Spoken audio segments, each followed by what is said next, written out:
இவனுக்குலாம் ஆள் இருக்கு. ஏண்டா எனக்குலாம் ஆள் இருக்க கூடாதா? எனக்கு இல்லையே. உனக்கு இல்லைன்னா நீ மூடிட்டு போய் முடிய வெட்டா பண்ணாட. இப்படி இருந்தா எவனா அவனை லவ் பண்ணுவா? இவா பேபி இங்க ஒரே பேட் வைபா இருக்கு.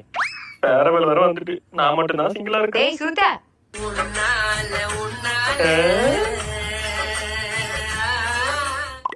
தாய் சுருட்ட சூரோட போறான். தாய் அழகி அழகா போறான். மியாவ். ஆஹா மேட்ச்டு. 3 படம் தனுஷ் மாதிரி பண்ணுங்க. ஓஹோ யோ ஐயோ சி. ஏங்க வேற என்ன ஈஸியா சொல்லுங்க. நீ சிரிச்சா அழகா இருப்ப.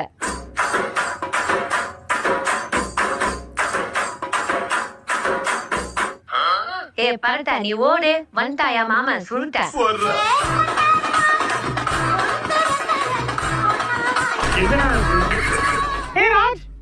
சாப்பிட்டியா? தாய் சாப்பிட்டா. என்ன சுருட்டு இது நமக்கு ஓட்டிக்கிச்சு. என்ன இது